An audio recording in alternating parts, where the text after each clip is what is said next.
U.S. agriculture has been the target of agro-terrorism attacks, with a third Chinese national being arrested for smuggling in biological material. And we want to look at provisions under U.S. law to protect the food supply.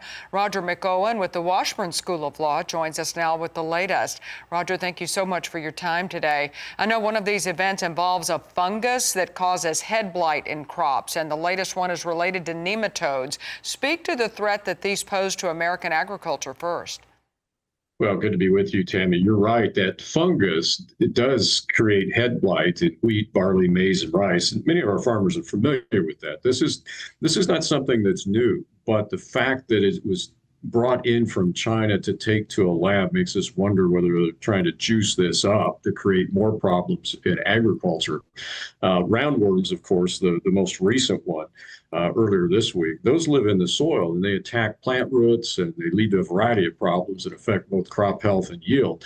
And they can also act as facilitators for other pathogens. So if you get this out into the crops, you can cause dramatic economic harm. And you can imagine what could happen to, you have supply chain issues, you could have store shelves that would be empty of products until this gets cleaned out of the system. It could create tremendous economic harm. Well, it definitely raises concerns and questions about the safety of our food supply. Can you talk about some of the regulations in place for imported food and seeds? Well, the Food and Drug Administration oversees about 80% of the U.S. food supply, and that includes imported processed foods and seafood and dairy. And then you have the USDA, on the other hand, that regulates the import of meat, poultry, and egg products. And so foreign countries that are exporting into our country those products, they have to have an inspection system in place equivalent to what we have in the United States. And then we have the Customs and Border Patrol that works alongside the FDA and the USDA to ensure that imported food meets all of the entry requirements. So you have those three government agencies trying to work together to make sure our system is protected. And of course, U.S. law also has that multi-layered approach in place to stay protected from bioterrorism. So go into a little more detail about what that entails. Well, on the legal side, we had a Bioterrorism Act. It's got a long title to it. I won't bore people with that. That was enacted in 2002. And then we have the Food Safety Modernization Act of 2011. And those laws grant federal agencies, primarily the Food and Drug Administration and the USDA's Food and Safety and Inspection Service, very significant authority to prevent and respond to threats, bioterrorism threats.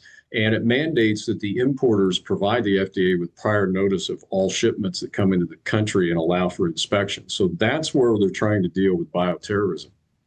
So what challenges still remain as we kind of stay on alert here for any additional attacks?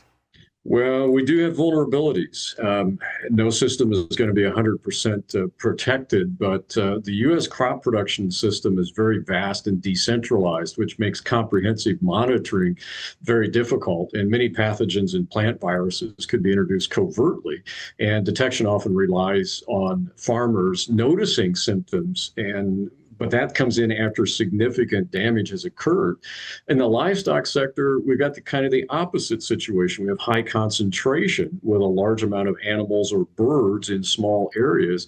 And that's very vulnerable to bioterrorism attack that can do substantial damage with just a single event. And so these supply chain systems in both crop and livestock production really have these areas of vulnerability with respect to bioterrorism attack. Then you add in synthetic biology and global trade. That increases the complexity of defending the food supply. So it's a tough job, and I don't envy Secretary Rollins. It's going to give her some sleepless nights trying to deal with all this stuff. Oh, I'm sure. That's Roger McEowen with the Washburn School of Law. Thank you for that insight today.